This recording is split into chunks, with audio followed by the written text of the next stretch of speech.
Right, this is Linton the Swarm Vassal, Bellator light heavyweight contender, and you're watching the MMA Crypt Fighting Talk Show. Gregory Stone, MMA.com. On today's show, we have UFC Women's Bantamweight and current arse beater of arse grabbers, Leslie Peacemaker Smith. Welcome to the show, Leslie. Thank you for having me on. I'm happy to be here. So, Leslie, you've been pretty much blasted around the MMA forums, the MMA websites, the past week or so, in regards to you having a street fight with a guy who grabbed your friend's bottom. First and foremost, just for the listeners who may not have heard the story, and just so I can get a better insight as to what happened the day that you had a fight with this guy, could you talk us through exactly what happened and break down the fight a little bit for us, please, Leslie? Sure. You want to hear what happened? I can tell you what happened. Yeah. We were standing outside of a bar in San Francisco. We hadn't even gone in. We were just going by to meet some friends. We hadn't had anything to drink. There was a group of there's four of us, and we were standing outside the bar, and a guy walked up the street. He was on the sidewalk just like we were, and he came from away from the bar, and he walked past us towards the bar, and then kept walking away from the bar. And right after he passed us, my friend looked over at me, and she said, "He just grabbed my ass." And I don't remember if I said anything or if I just walked after him, but I walked after him, and I was like, hey, you can't do that. And he was like, yes, I can. And I was like, no, you can't. And he was like, I can do whatever the fuck I want. And I was like, no, motherfucker, you can't. And then he turned around and he spit in my face, saliva on my face, and threw a big right hand, which I ducked. And then I went in and grabbed his body. And he grabbed my hair. He had a hold of my hair for pretty much the entire rest of the time until the very end when he said sorry. He had a hold of my hair, and so I pushed him up against a building, and then I pulled his legs out. I did a little wall takedown. I got both of his legs and pulled him out, and then he was on the ground. And at first, he gave me his back. And so I was going to choke him out. I put my arm around his neck, and I started finishing the hold, but a couple different things made me not want to finish it. One of them was I wanted to be careful of my knee, because I'm in a healing phase right now. Yeah. Another one was I know that my training partners do a good job of staying clean, and I didn't know this person. I already had no respect for this person, so I didn't really want to get close to this person. And do you train? No. Do you do jiu-jitsu? No, but no, okay. When you're finishing the choke, the rear naked choke, your head gets really, really close to the other person's head. Like you're as you get tighter and tighter, you're really pulling them into you. Your chest is on their back, and you you're almost looking to get ear to ear with them. And I didn't really want to get that close to him, to tell you the truth. And then the third thing that went through my mind was the story of Eric Garner, the man in New York who died because he was put in a chokehold by a police officer. Yeah. Do you know which one I'm talking about? Yeah, I know which one you're about. Yeah. So with all those things in my head, it just, I did not feel right going for the choke. So I let go of it, and then I just started dropping elbows until he said sorry. Just what was gross about his hair, Leslie? Was it like, did it smell? Was it greasy? Just what was it? I didn't know the guy, and I know that all my training partners clean themselves up really well. It was more the idea of getting close to someone's hair that I don't know. It wasn't Pantene fresh, and I just don't know. I mean, hair is like, that's one of the first things that you learn when you're a young woman, I think, is that you're not supposed to share hairbrushes with the other kids. I went to public schools when I was younger, so there would be lice scares all the time, you just don't want to get that close to strangers, especially because the people that I train with, like I said, they're clean, and I know that they have good hygiene because I see them every day. But then the people that I fight with, they have blood tests. So I know that they don't have hepatitis or AIDS or anything like that. And regardless of what the guy looks like, I don't know anything about him. I didn't know anything about him. And so to get in such close quarters, jiu-jitsu can be a rather intimate thing. Yeah. I just didn't want to get that close to someone. So I let go of it.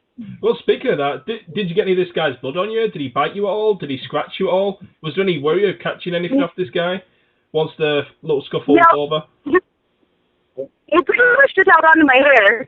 He held on to my hair and, he threw that big punch and held on to my hair, and he was trying to control me by using my head. But since I pushed him against the cage and then took him down, that really took everything out of him. I think that he still was holding onto my hair when I was going for the choke, and then it was only when I started dropping elbows on him that he was actually let go of it. So maybe that's a street fighting lesson for someone in there, is don't get so caught up on holding someone's hair that you start taking a bunch of elbows. Was he very intoxicated? Do you think he even remembers the fight? Did he probably wake up and thought, "Oh, my face hurts. What happened there?" Right. Well, I don't think he was intoxicated. No, he was actually sober. There's nothing about him that made him seem intoxicated. I've seen some news stories saying that he was intoxicated, but I think that was those are just buzzwords to make it more exciting. Because I think that's sort of the like I said. I think that's the sort of vision you get when you hear the story.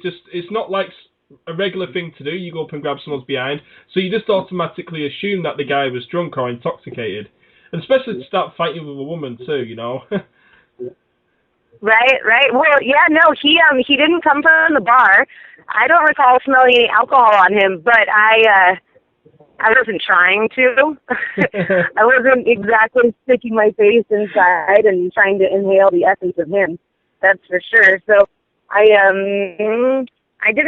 don't think he was intoxicated, and I just think he was a weirdo who thought that he could touch whoever he wanted to on the street. So you said that you spotted him before he actually grabbed your friends behind. Did you expect any trouble from this guy? Do you look at the ordinary, like, you sort of expect some trouble from him, like, oh, damn, here we go, I'm going to get something from this guy? No, I didn't think we were going to fight. I didn't go after him thinking that we were going to fight. I went after him to tell him that that's not right and that he can't do that.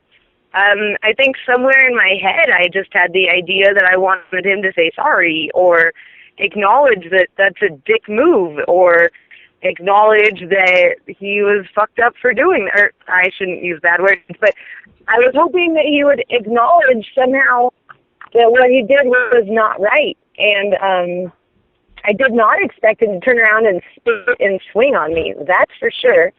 And I've gotten mostly really good feedback on it. It's been wonderful to hear all my female friends, the vast majority of whom have been touched inappropriately by strangers in public. It's a reality of being a woman, living and going out in public. So the vast majority of them have been thrilled to hear about it, but some people have been pretty down on it, that I went after this guy, that I'm this horrible trained MMA fighter who just attacked this poor drunken man on the street, which is totally inaccurate, because he wasn't drunken, and I did not attack him. He attacked me. He assaulted my friend. Butt grabbing is sexual assault. I know that people really like to think that it's not that big of a deal. oh, he just grabbed her ass, no big deal, and that women are not taught to fight back or demand respect in that situation, that often women will end up questioning whether or not they invited that in some way, or wondering if they wore the wrong outfit or what, or if they were in the wrong place at the wrong time. But there's no excuse for that. It's not right. People shouldn't do that. He sexually assaulted my friend, and then when he spit on me, that's assault as well. It's either assault or battery. I don't really know what the difference. I Googled it, but I forget what it said. And then when he swung on me, that's one of them as well, either the assault or the battery. And the fact that he didn't connect, that doesn't change the fact that his intentions were to cause me physical harm. So he escalated the whole thing, and I just ended up fighting back. Maybe that's going to make me sound not quite so cool to anybody who is so excited about this story, that I did not go after him to fight him in the first place. But it's just the truth. Yeah, well, you teach self-defense classes for women, so in a way, are you a little disappointed that you had to put in action what you actually teach every day? Because it's not that big of a deal to say sorry to somebody. You know, it doesn't have to turn into a fight. It doesn't have to throw a punch at you.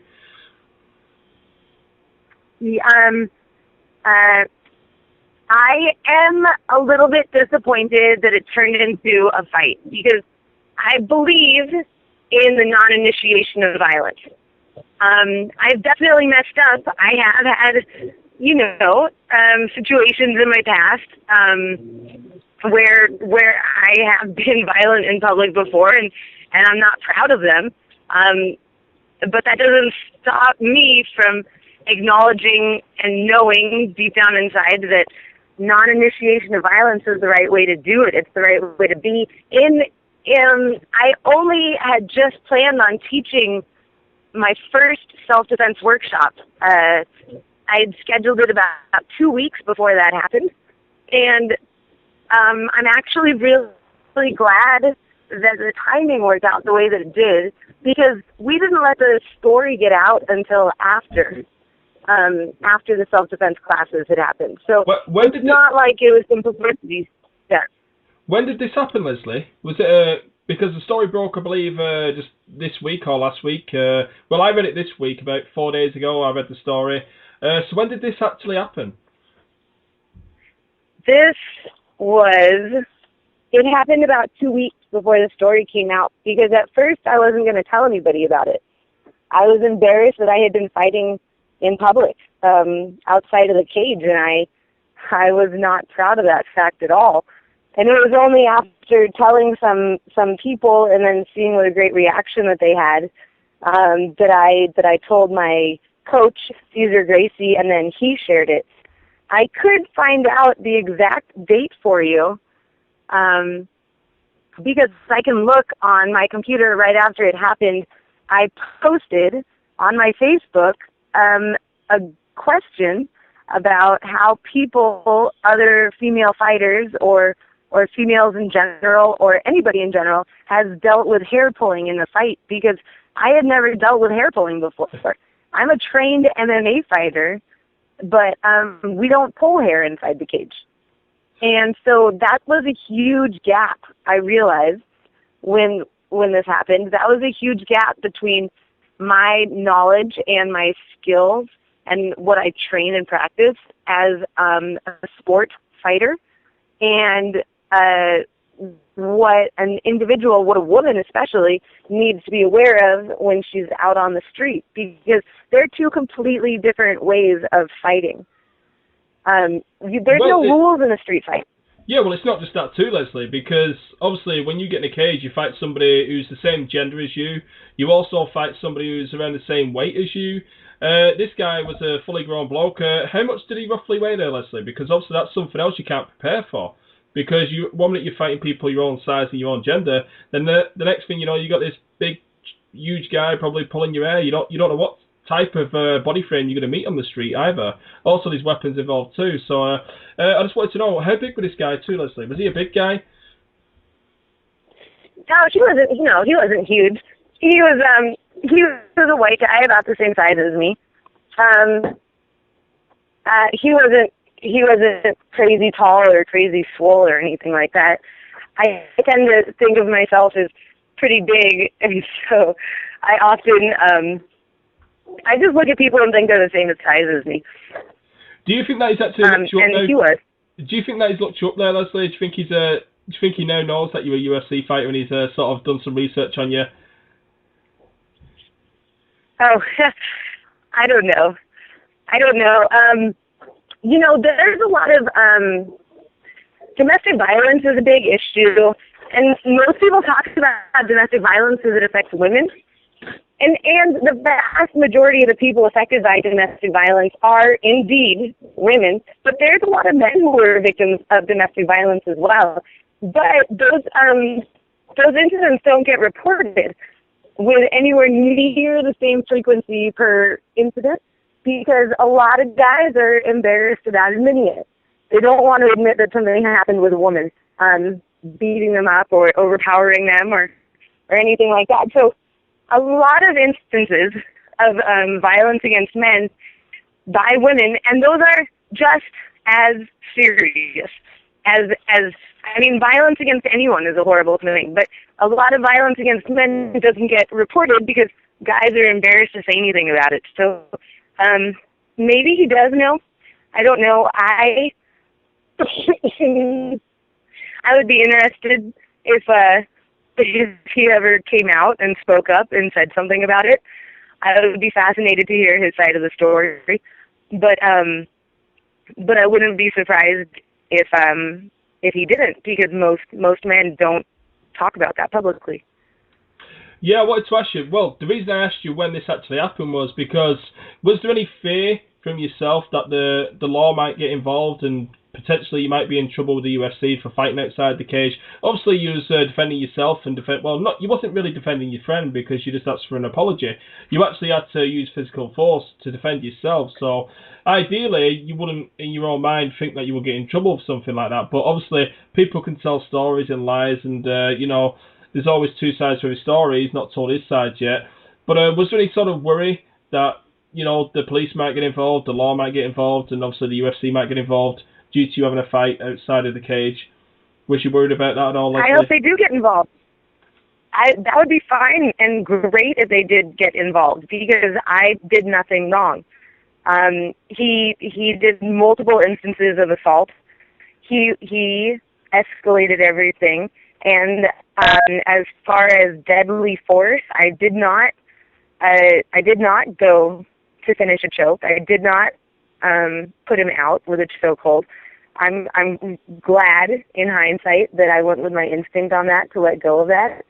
And as soon as he stopped fighting, I stopped fighting as well. So I don't feel like there's anything inside of my actions that I should be reprimanded for. I get that it's got some people unhappy, and I don't want this to be the number one thing that I'm known for. I'd rather be known for something peaceful. Something that's not quite so violent. I'm gonna continue to do what I do and live my life and strive for this non-initiation of violence. And I'm not teaching in my self-defense workshop, the one that I've done. I didn't tell anyone to go and beat people up or to go and extract apologies from them or anything like that. I don't want this to be something that other people try and emulate because I don't think it's a great idea. It probably wasn't even a good idea for me. He could have had a gun. He could have had a knife. He could have had a disease. He could have been a better fighter than he was. So there's lots of different things that could have gone wrong. Luckily for me, it didn't. None of those things did go wrong. But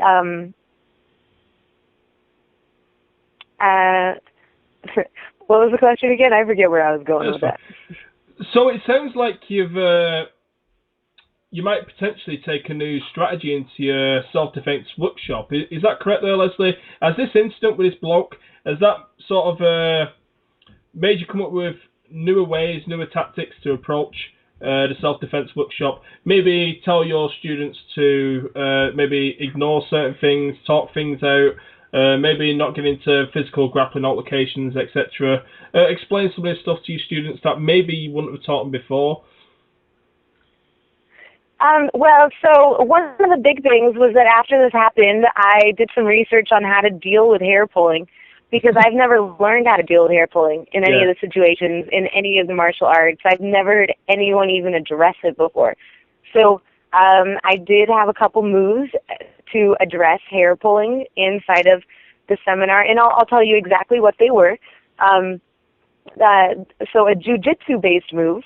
And this also works for if someone's trying to drag somebody, trying to drag them inside of a van or throw them off of a cliff. It could work for anyone. It's kind of the same move, but what you do is you pull guard. And then they are no longer controlling you because they're not holding your head down below your hips. By pulling guard, you put your hips underneath your head, and then you put your feet in between you and your attacker. And then you can kick him or her. You've got angles where you can kick their knees, you can kick their privates, you can kick them in the face, and yell and scream and shout and hopefully buy yourself some more time so that either the attacker will run away, because that's something that happens most of the time when a person is trying to attack someone. They're looking for a very easy victim. They're looking for someone who is not going to fight back. And so that's one of the main things that we went over in my self-defense class. And it's something that is very common in every self-defense instruction that I have looked up, is to fight back as much as possible and to make as big a scene and make as much noise and be as adamant about not being a willing victim or even an unwilling victim, to just make yourself seem like you are very hard to take advantage of. As far as ignoring things or letting something go by, I hear what you're saying about maybe based on my situation, would I be saying just ignore the butt grab? And the answer to that is no. I don't think that anyone should ignore getting assaulted. I think that it's a big deal for people to be able to set boundaries and then enforce those boundaries. I feel like men growing up, many of them are taught more about how to draw lines in the sand and then tell anybody who crosses that line that they're going to fight them. I think that guys learn that a whole lot more, and this is a sweeping generalization, but women are not taught that as frequently. They're not taught to set boundaries as often. And I think that it's a really big deal to learn how to set boundaries. And if there's anything worth protecting, it is one's own body. And I think that the principles behind being willing to protect your own body